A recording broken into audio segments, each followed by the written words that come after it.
স্ত্রী ও সন্তানের মৃত্যুর ৩ দিন পর হাইকোর্ট থেকে জামিন পেয়েছেন নিষিদ্ধ সংগঠন ছাত্রলীগের বাগেরহাট সদর উপজেলার সভাপতি জুয়েল হাসান সাদ্দাম। সোমবার মানবিক বিবেচনায় তাকে ৬ মাসের জামিন দেওয়া হয়েছে। গত শুক্রবার দুপুরে বাগেরহাট সদর উপজেলার সাবেক ডাঙ্গার গ্রামের বাড়িতে সাদ্দামের স্ত্রী কানিজ সুবর্ণা স্বর্ণালীর ঝুলন্ত মরদেহ উদ্ধার করে পুলিশ। এ সময় তার পাশেই নিথর দেহ পড়েছিল তার ৯ মাসের শিশু সন্তান নাজিমের মরদেহ। এই ঘটনায় শনিবার সন্ধ্যায় যশোর কেন্দ্রীয় কারাগারের ফটকে শেষবারের মতো সাদ্দামকে তার স্ত্রী সন্তানের মুখ দেখানোর ব্যবস্থা করা হয়। বিষয়টি কারা কর্তৃপক্ষ জানায়, মরদেহবাহী অ্যাম্বুলেন্সের সঙ্গে সাদ্দামের পরিবারের নিকট ৬ সদস্যকে কারা ফটকে প্রবেশ করতে দেওয়া হয়।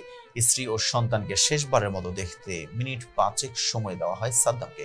অন্যদিকে স্ত্রী সন্তানের মৃত্যুতে প্যারোলে মুক্তির অনুমতি না পাওয়া নিয়ে বিভিন্ন মাধ্যমে সমালোচনা সৃষ্টি হলে রোববার এক বিবৃতিতে এ বিষয়ে অবস্থান স্পষ্ট করে স্বরাষ্ট্র মন্ত্রণালয়। এতে বলা হয়, স্ত্রী ও সন্তানের মৃত্যুতে যশোর কেন্দ্রীয় কারাগারে আটক বন্দী জুয়েল হাসান সাদ্দামের প্যারোলে মুক্তির বিষয়ে তার পরিবারের পক্ষ থেকে যশোর জেলা প্রশাসক ও জেলা ম্যাজিস্ট্রেট কিংবা যশোর কেন্দ্রীয় কারাগার কর্তৃপক্ষ বরাবর কোনো আবেদন করা হয়নি।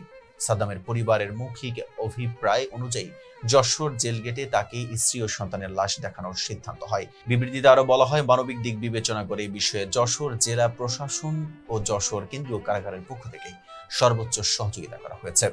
এই ঘটনায় বিভিন্ন গণমাধ্যম ও সোশ্যাল মিডিয়ায় যশোর জেলা প্রশাসক বা যশোর কেন্দ্রীয় কারাগার কর্তৃপক্ষ বরাবর পেরোলে মুক্তির আবেদন করা হয়েছে মর্মে প্রকাশিত সংবাদটি সঠিক নয় বলেও জানিয়েছে স্বরাষ্ট্র মন্ত্রণালয়।